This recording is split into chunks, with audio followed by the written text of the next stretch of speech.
Nous passons à 21h11 en édition spéciale.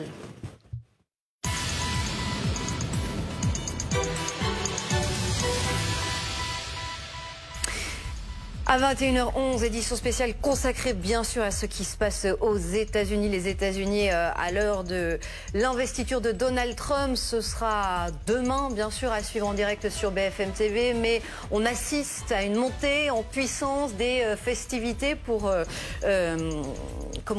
pour saluer, pour fêter ce retour triomphal de Donald Trump à la tête des États-Unis. Il y a ce soir ce meeting que donne le président élu à Washington dans cette enceinte sportive, la Capital One Arena, avec plusieurs personnalités attendues. Il va prendre la parole, ce sera à 23h heure française. Élise Phillips fait partie de nos envoyées spéciales. On va aller sur le terrain tout de suite retrouver Élise, qu'elle nous raconte ce qui se passe aux abords de cette enceinte sportive. Ce qu'on constate déjà depuis plusieurs minutes, c'est que les fans sont de plus en plus nombreux. Élise, ils font la queue, ça y est, pour pénétrer à l'intérieur de la salle et pouvoir assister à ce show, puisque c'est bien un show qui se profile ce soir. Oui, tout à fait. Et on sent l'envie de ces supporters de Donald Trump de participer à cette soirée. Mais c'est vrai qu'il faut être très patient parce que les files d'attente sont énormes depuis ce matin. Avec Domiti Berto, on est seulement à quelques centaines de mètres de la salle. Et pourtant, regardez cette foule extrêmement compacte avec des gens qui sont arrivés il y a plusieurs heures parfois, très tôt le matin. On va justement poser quelques questions à l'une de ces supporters. Debbie, how are you? Debbie, comment allez-vous? Est-ce que vous pouvez me dire à quelle heure vous êtes arrivé? On est arrivé à 7h30 du matin, donc vous attendez depuis 6 heures, c'est ça? Plus que ça même, un peu plus longtemps que ça. Est-ce que vous êtes impatiente de voir Donald Trump aujourd'hui? Alors j'étais beaucoup plus impatiente il y a quelques heures, mais bon, je m'accroche et on le verra, j'en suis certaine. Qu'est-ce que vous attendez de ce meeting-là? Beaucoup d'effusion de joie, beaucoup de fierté américaine. Pourquoi est-ce que c'était important pour vous d'être ici?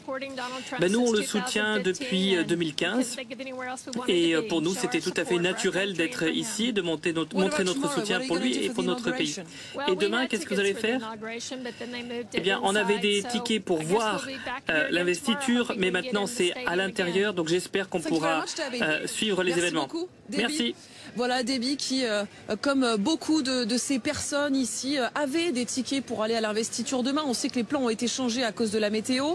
Et donc, beaucoup de ces gens comptent sur ce soir pour pouvoir entrer dans la Capital One Arena parce que demain, il risque d'y avoir encore plus de monde dans les rues, encore plus de soutien de Donald Trump qui vont faire la queue très tôt, peut-être même passer la nuit malgré le froid et la neige. Les températures sont en train de chuter, mais vous le voyez, ces gens font la queue et attendent, espèrent pouvoir entrer dans cette grande salle où il y aura un show d'ici quelques heures maintenant.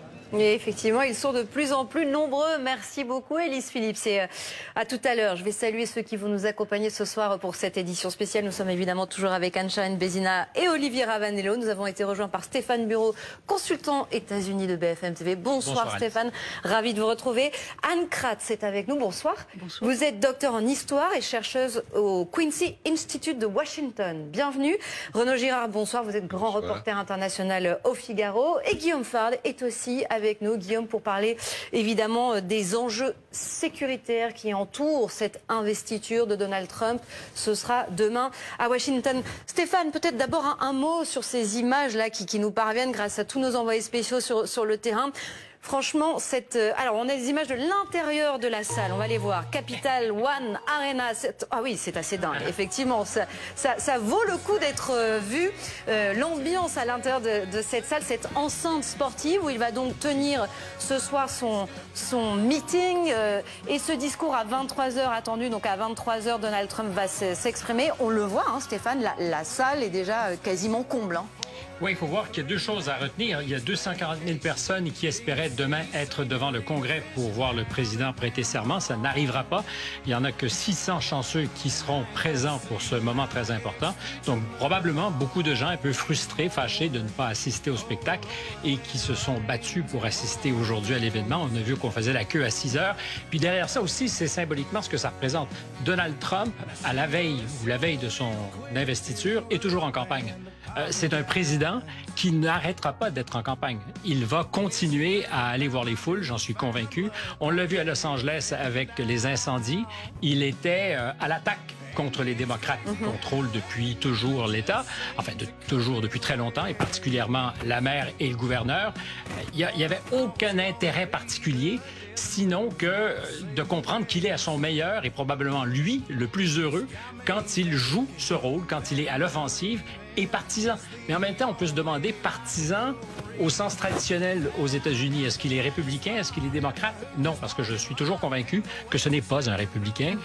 Il a fait une opération sur le parti, dans le pris de contrôle, mais il est à la tête d'un mouvement populaire, populiste, MAGA, distinct, mais absolument des républicains. Et il a beaucoup d'ennemis au sein du Parti républicain, mais je pense qu'il veut avoir le dernier mot et il est en train de l'avoir. Et je regarde surtout derrière vous, puisque vous parliez d'images. Oui. Cette photo, on a beaucoup discouru hier sur ce que ça signifiait. Alors, on va la montrer. La photo qui est en l'occurrence juste derrière moi, c'est la photo du nouveau président élu. Peut-être qu'on peut la mettre à l'image pour que ceux qui nous regardent comprennent. Et alors, cette photo... Quelles étaient les intentions? J'en ai aucune idée. Mais moi, je suis en face du personnage et c'est hypnotisant.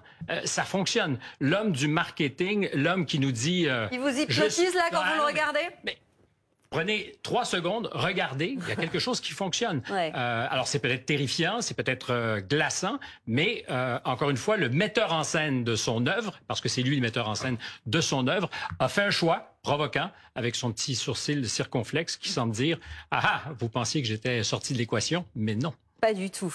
Il faut revenons à ces images en direct qui nous parviennent au sein de cette salle, donc le Capital One Arena.